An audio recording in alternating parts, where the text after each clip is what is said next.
Après le statut spécial des chercheurs, le président de la République signe le 29 octobre dernier un décret fixant montant et modalités de paiement des primes allouées aux chercheurs des instituts de recherche publics. À travers cette décision, dont le dossier est porté par le ministre de la Recherche scientifique et de l'Innovation, Dr Madeleine Chente, les bénéficiaires, dont ceux de l'Institut de recherche agricole pour le développement IRAD, bras séculier de l'État en matière de développement agricole, que dirige Dr Nguyen Weng, remercie à l'unanimité le chef de l'État.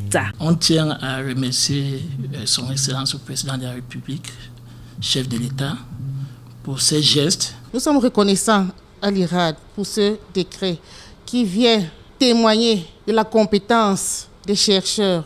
Cette reconnaissance nous galvanisera davantage. Et dans ce laboratoire qui est accrédité ISO 17025, nous sommes déjà reconnus sur le plan international. Nous sommes davantage boostés pour plus de rendement. Ces primes de recherche et de technicité sont une véritable bouffée d'oxygène pour ces acteurs de développement qui ont pendant des décennies pris leur mal en patience. Aucun personnel chercheur de notre système national de recherche agricole ne peut rester insensible au contenu de ce décret.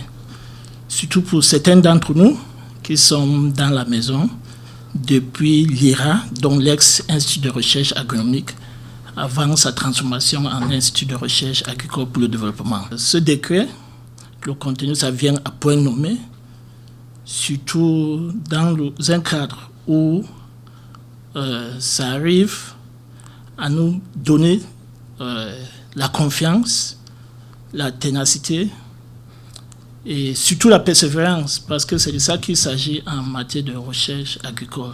À l'heure où la vision est portée sur l'import-substitution, cette marque de sollicitude et de reconnaissance à l'égard des chercheurs est bien plus qu'une source de motivation. Les primes viennent nous motiver, nous booster dans le travail de recherche que nous faisons déjà, de manière à trouver des résultats de qualité qui puissent impacter le développement du Cameroun.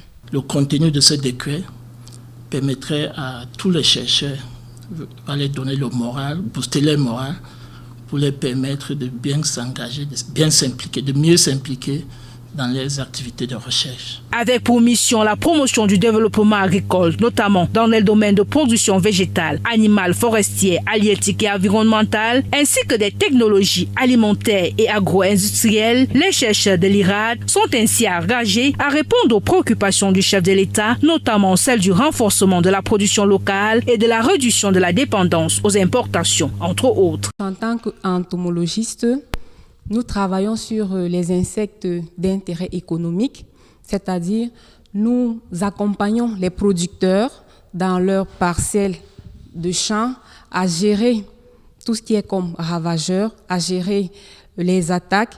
Et puis également ici, nous travaillons sur les tests de bioefficacité. Nous accompagnons des partenaires dans le processus d'homologation. Nous analysons les sols, plans, eau et engrais comme le nom l'indique, et ceci dans le but de fournir des valeurs quantifiées et exactes à tous les demandeurs pour soutenir les recherches agricoles. Nous accompagnons également les agriculteurs et les opérateurs économiques dans leur processus de rationalisation de fertilisation ou de création d'exploitation, dans la mise en place des pratiques agricoles pour pallier à la pollution de l'environnement. Avec plus de 80 structures opérationnelles à travers le pays, l'IRAD, qui travaille sur une vingtaine de programmes de recherche menés aussi bien dans les laboratoires que sur le terrain à travers des pépinières, est un gage de promotion de l'agriculture de seconde génération. Le président lui-même est le grand promoteur de l'agriculture de deuxième génération et c'est dans sa sagesse, il a toujours voulu que la recherche agricole accompagne cette ambition et réalisation. On y reste toujours reconnaissant.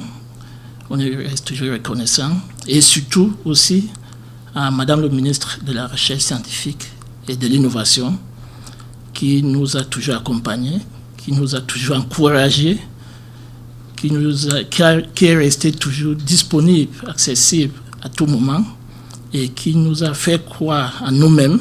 Après une longue attente, les chercheurs camerounais jouissent désormais des potentialités et de l'expertise nécessaires pour conduire le Cameroun vers l'émergence à l'horizon 2035.